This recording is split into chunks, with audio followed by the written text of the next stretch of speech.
ايه يا واد يا شحبر، بتشاور عقلك بس مش عارفه ما بينونوش ليه. بتشاور عقلك تخش تنام معاهم جوه هنا. ما انصحكش يا شحبر، لحسن تقع في البلاعة الشفت وانت مش ناقص. شحبر بس هو بقول له شحبر يا اختي النبي ايه صوت، استني كده. شحبر شحبر شحبر رد يلا يا ولا. شحبر يا اختي سمعتوا؟ رقيق قوي ابن اللذينه. بس الواد ده بسنان، انا اضطريت احط له الاكل هنا صراحه لان انا بنضف المطبخ، بعمل اللي ورايا اخلص كده التنظيفات بتاعه المطبخ يعني كده. مش نظافه عاديه، لا تنظيف عميق شويه علشان قبل الدراسه ما تهجم الواحد بقى في الشتاء كمان بيبقى كسلان وسقعان، فالواحد بيقول نخلص اليومين دول احسن يعني.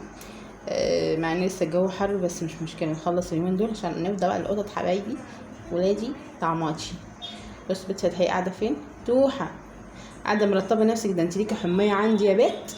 بس اقول لها ايه يعني شويه كده عشان هحميهم خلاص وهقفل بقى الحمام خالص مش هخليهم يخشوا تاني، بس بقول لما الجو يتعدل شويه عشان يا عيني هما برضك غلابه. بصوا ده بقى بيعكسني في الراحه والجايه عشان الجلابيه طويله شويه فعمال يشدالي. بصوا يعني هيتشد. بصوا سيبيو سيب اهو في الراحه والجايه يمسكني الماسكه دي.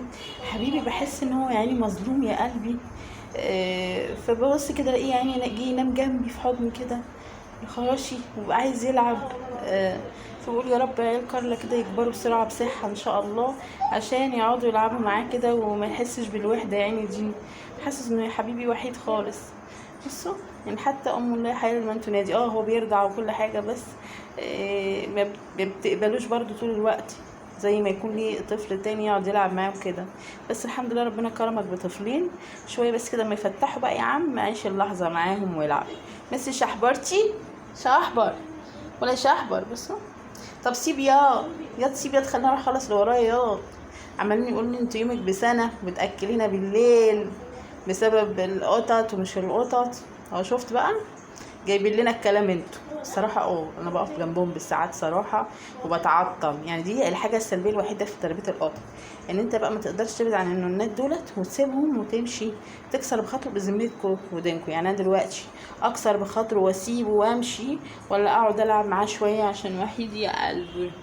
شحبورتي شحبوري شحبوري شحبوري عايز حمله نظافه يا ناس يا خلاصو. يلا يا جماعه سيبكم لحسن انا حاطه فعلا الاكل على النار وبنضف المطبخ في نفس الوقت. هيجوا بقى العيال وجوزي على فجاه ويقولوا لسه ومش لسه ويسمعونا كلمتين. يلا سيبكم على خير يا حبايبي في فيديو جاي ان شاء الله. السلام عليكم.